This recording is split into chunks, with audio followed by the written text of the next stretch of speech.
नमस्कार दोस्तों, मैं आर डी यादव जॉब मंत्रा चैनल पे आप सभी का स्वागत करता हूं। आशा करता हूं आप सभी लोग अच्छे होंगे और अपनी तैयारी अच्छे तरीके से कर रहे होंगे।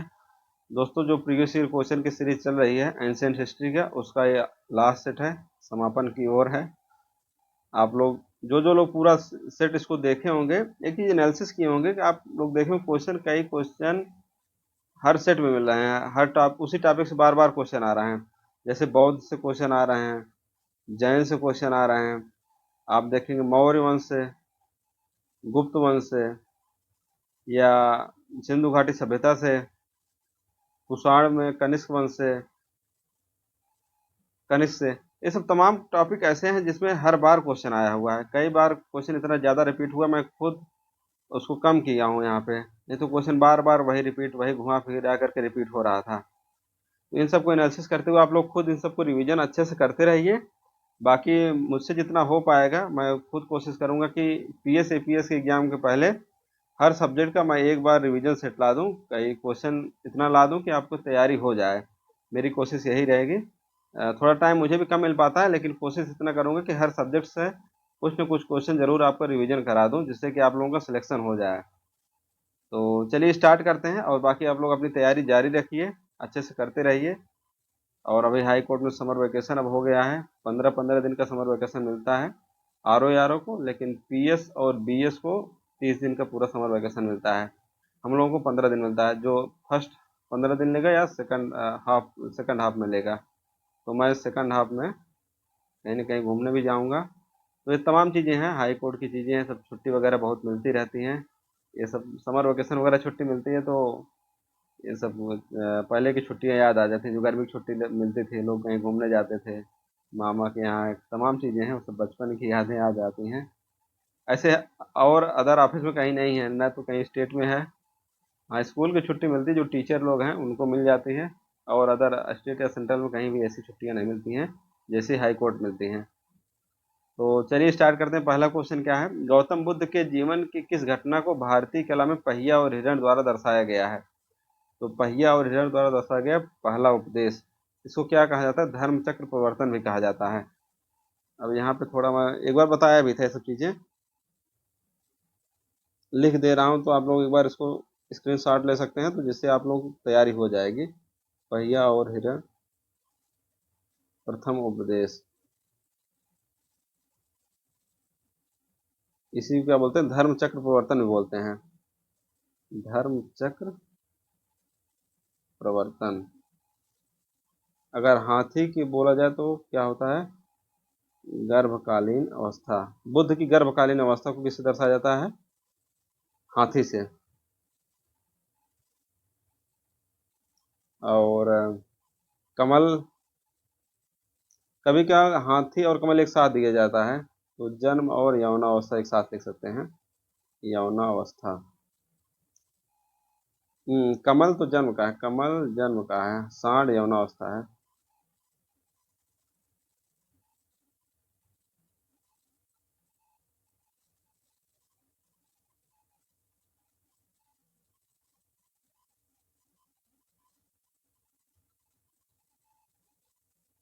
घोड़ा महाभिनिष्क्रमण, जब गृह त्याग किए थे, इसको गृह त्याग भी बोलते हैं।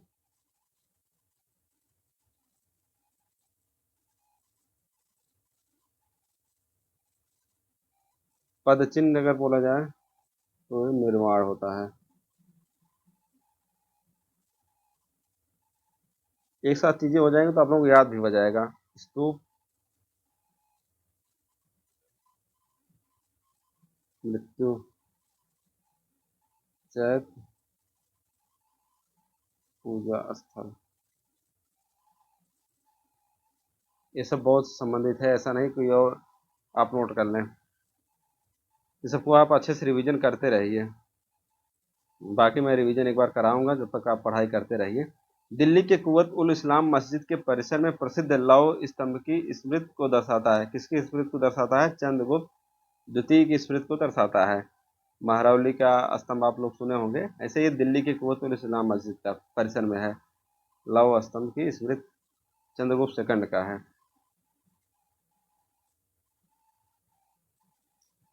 एशिया का प्रकाश किसे कहा जाता है? एशिया का प्रकाश गौतम बुद्ध को कहा जाता है। ऐसे ऐसे क्वेश्चन कई बार रिपीटिशन हुआ है, ये तो मैं एक बार लिखा हूँ यहाँ पर, नहीं तो हर सेट में आ जाता है। कहीं महात्मा गांधी मत टिक कर दीजिएगा, गौतम बुद्ध है इसका आंसर। भारत का राष्ट्रीय पंचांग किस संवत पर आधारित है? तो शक संवत पर आधारित है। ये किस में था? 78 ईसा पूर्व में। और किसके राज तिलक? कनिष्क के राज तिलक में स्टार्ट हुआ था, कनिष्क का राज तिलक। आप देखेंगे विक्रम संवत से भी क्वेश्चन आता है। ये कब था? 57 ईसा पूर्व। ये राजा विक्रमादित्य, या विक्रमादित्य। एक और आता है गुप्त संवत।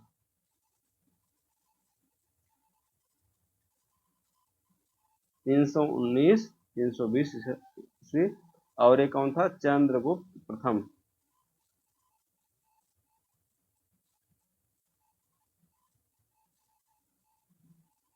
ये सब चीजें आप याद रखिए, ये सब तीनों तीन ही आते हैं, बहुत ज्यादा नहीं, ये सब नहीं आते। चैत्र के लिए ये सब नहीं, इतना याद रखिए, ये सब क्वेश्चन हमेशा आते रहते हैं। विक्रम संवत कब स्टार्ट हुआ था?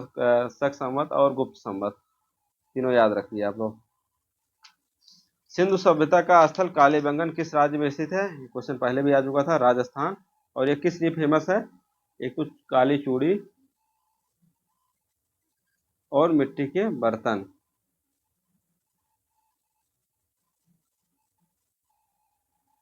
गुजरात में कौन कौन स्थल है? धौलावीरा है, और क्या है? लोथल है। बनवाली राखी गढ़ी कहाँ पे? हरियाणा में है। बनवाली हरियाणा में है।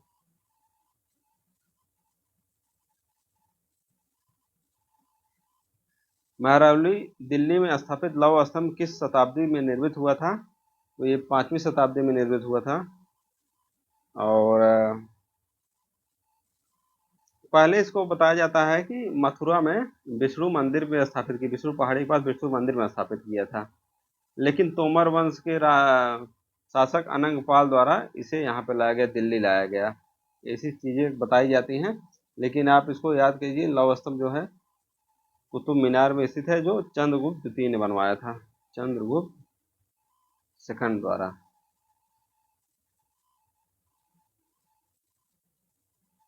शासक यही थे, चंद्रगुप्त सेकंड। कई बार क्वेश्चन आ चुका है ये सब, 5वीं शताब्दी में।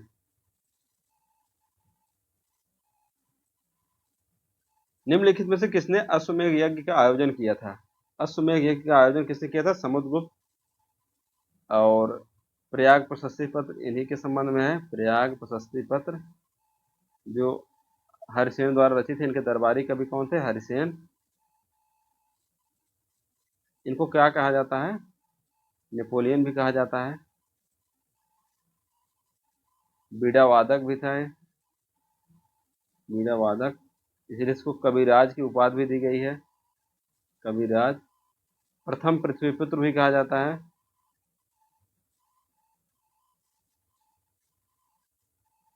और उसे सिक्के पे बीड़ा बजाते हुए दिखाया गया है। और इतना सफिशियंट है। सम्राट अशोक के बारे में बता दें, कलिंग युद्ध जरूर से जरूर आप याद रखिए, एग्जाम में कई बार क्वेश्चन आ चुका है कलिंग युद्ध। और ये 13वें अभिलेख में वर्णित है। और क्या याद है? रोमनदेही अभिलेख कहाँ किसी है जन्म से है? रोमनदेही अभिलेख गौतम बुद्ध के जन्म से संबंधित है, इन्होंने ही बनवाया था। सांची स्तूप कहाँ पे? एमपी में है। और इनकी लिपि किसमें है? किसमें अभिलेख किसमें? कौन पढ़ा था? James Prinsep. और किसमें लिखा गया है?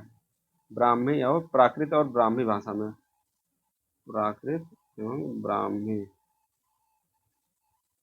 सम्राट अशोक किसके पुत्र थे? बिंदुसार के। और अशोक के पुत्र का नाम क्या था? कुणाल। ये हो गया। अजातशत्रु, अजातशत्रु क्या कहा जाता है? पितृहंता कहा जाता है इसको, पितृहंता। ये किसका पुत्र था? बिंबिसार का। कितना चीजें हैं, सफिशियंट है। और अशोक पहले कौन सा धर्म मानता था? शैव मानता था। फिर बाद में क्या हो गया? बौद्ध धर्म को अपना लिया। बौद्ध धर्म किसके सहयोग से अपनाया था? उपगुप्त के सहयोग से। ये सब चीजें अपने मन में भी थोड़ा आप सोचेंगे तो आपको भी ऐसी चीजें याद हो जाएंगी धीरे धीरे। नंद वंश का संस्थापक कौन था? महापद्मनंद थे। महापद्मनंद। महापद्मनंद को क्या बोला था? ये पहला क्या था? नंद वंश क्या था? पहला गैर क्षत्रिय वंश था।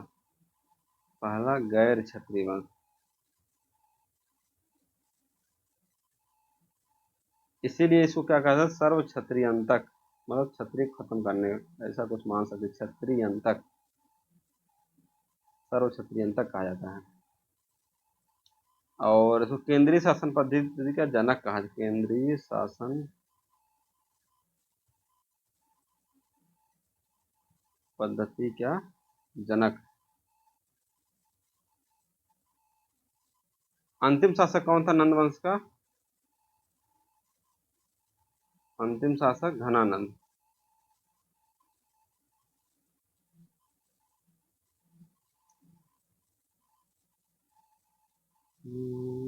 बिंबिसार, बिंबिसार बता दिए हर्यक वंश का संस्थापक है। हर्यक वंश का संस्थापक, संस्थापक हो गया। और बिंबिसार का एक जीवक राजवैद, कई बार क्वेश्चन आ चुका है। जीवक राजवैद कहाँ पे था? बिंबिसार के यहाँ था, जीवक राजवैद। और बस इतना ठीक है। अस्थाई हाथी सेना का भाई, अस्थाई हाथी सेना पहली बार इसने ही रखा था, अस्थाई हाथी सेना। क्वेश्चन तो नहीं आया है, आने की पॉसिबिलिटी है, हो सकता है आ जाए। अजातशत्रु बिंबिसार का पुत्र था, इसको पितृहंता कहा जाता है। घनानंद अंतिम शासक है। सब हो गया। वह प्रथम यूरोपियन कौन था जिसने आर्यों के एक प्रजाति के रूप में तो कौन हो गया? Max Muller. मैक्स मूलर ने आर्यों के एक प्रजाति के रूप में अभिहित किया था।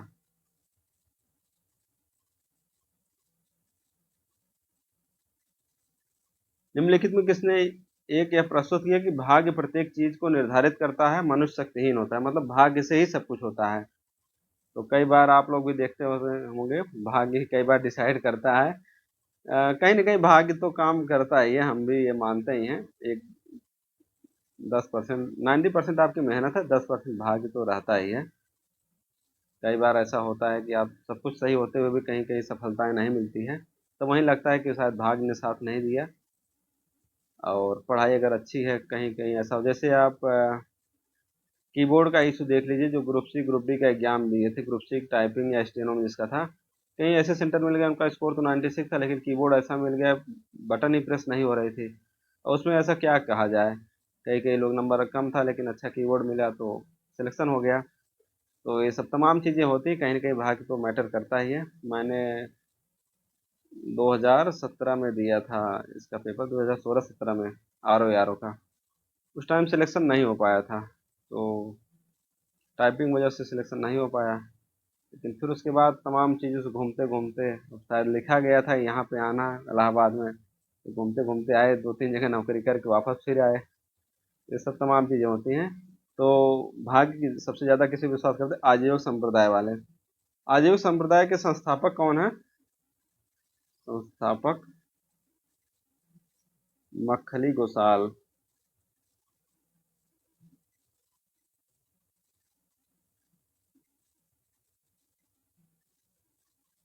और बिंदुसार शासक थे जो मानने वाले थे, बिंदुसार। बिंदुसार ने उज्जैन का गवर्नर अशोक को बनाया था, ये भी याद रखिए, उज्जैन का गवर्नर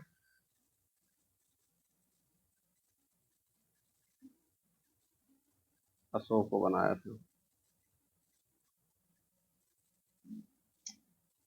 कई बार क्वेश्चन आता है, बिंदुसार किस धर्म को मानता था? आजीवक संप्रदाय को मानता था। सिंधु घाटी सभ्यता कब से कब है? 2500 बीसी से लेकर 1750 बीसी तक, ये भी याद रखिए। और सिंधु घाटी सभ्यता एक नगरीय सभ्यता थी, नगरीय सभ्यता थी। और यहाँ का राज प्रशासन व्यापारी वर्ग चलाते थे। ये क्वेश्चन कई बार आ चुका है कि राज प्रशासन व्यापारी वर्ग चलाते थे। और पितृ सत्तात्मक नहीं था, मातृ सत्तात्मक था यहाँ पे सत्ता, मातृ सत्तात्मक।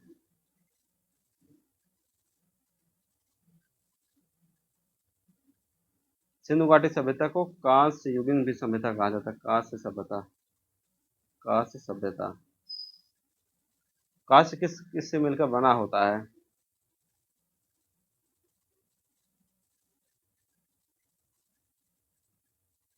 ब्रोंज को ही कांस्य बोलते हैं, ब्रोंज।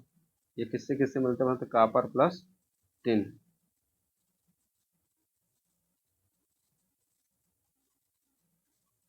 संकलित आदि पुराण निम्नलिखित में से किसकी जीवनी है? तो ये ऋषभ की जीवनी है, ऋषभ देव की।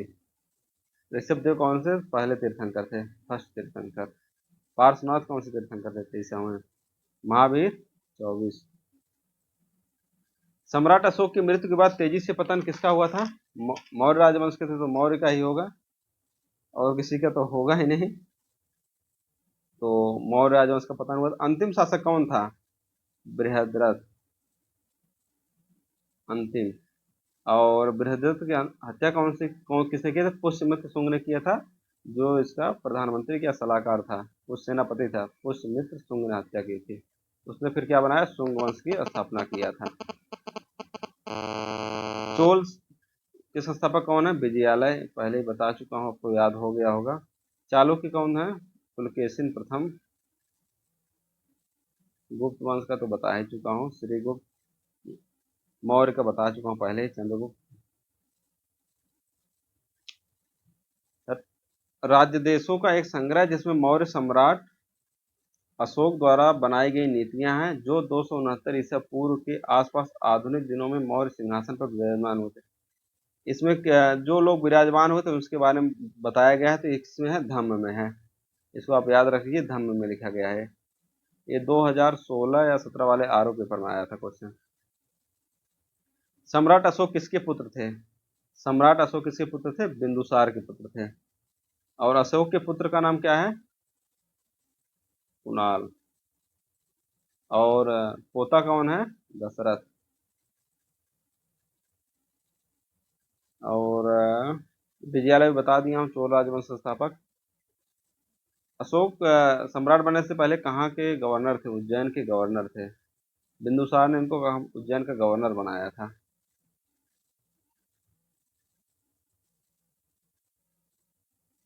व्यापार मार्गों का अभिसरण या मिलान बिंदु जो मध्य एशिया होते हुए सिल्क रोड से जुड़ा था, तो ये तक्षशिला था। शायद ऑप्शन छूट गया है, टाइपिस्ट ने टाइप नहीं किया है, तो इसको ऐसे याद कर लीजिए, तक्षशिला था व्यापार मार्गों का मिलन बिंदु।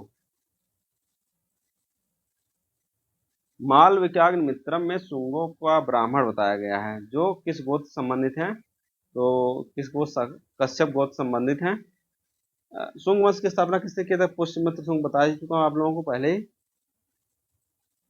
और मालविका के मित्रम कौन लिखा है? तो कालिदास लिखे हैं, पहले ही इसको बता चुका हूँ, कालिदास। और शुंग वंश पुष्यमित्र शुंग ने स्थापना किया था। और पुष्यमित्र शुंग का आप अश्वमेध यज्ञ कर, पुष्यमित्र शुंग 2 अश्वमेध यज्ञ करवाए थे, 2 अश्वमेध यज्ञ। इसका वर्णन कहाँ मिलता है? अयोध्या अभिलेख में मिलता है।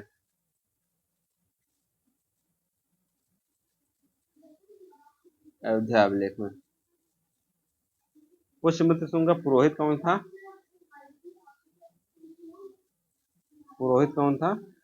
पतंजलि।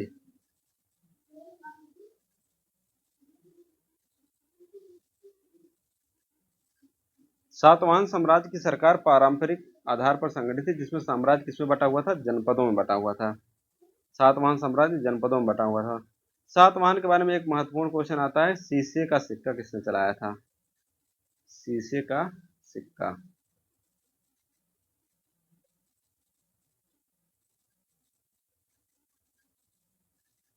कौन से ऋग्वैदिक देवता को भगवान और लोगों के मध्यस्थ के रूप में जाना जाता है? तो इन अग्नि देवता को माना जाता है। अग्नि देवता को और किस रूप में जाना जाता है? क्या बोलते हैं इनको? पथिकृत। पथिकृत। वरुण देवता को किस नाम से जाना जाता था? वरुण देवता को जल का देवता, जल देवता, परिवार देवता। इन सबको नोट मत कीजिए, ऐसे आप याद रख लीजिए, ऐसे बोल रहे हैं सुनते रहिए, इतना आप कर ले जाएंगे। इंद्र को वर्षा देवता मानते ही हैं, वर्षा देवता। युद्ध का देवता। और पुरंदर भी बोलते हैं, मतलब किला तोड़ने वाला, पुरंदर।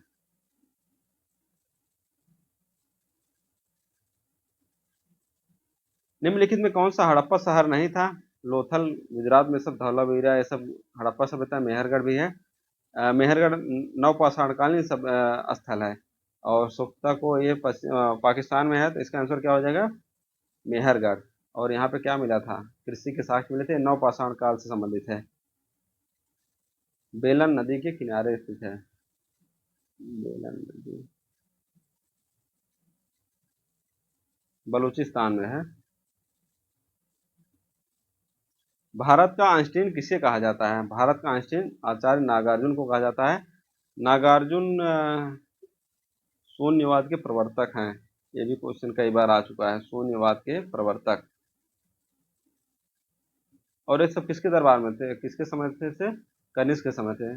नागार्जुन, कनिष्क, चरक, सुश्रुत। आर्यभट्ट के बारे में पहले ही बता चुका हूँ, कौन कौन से संधि? पाई, दशमलव और जीरो सिस्टम, सूर्य सिद्धांत।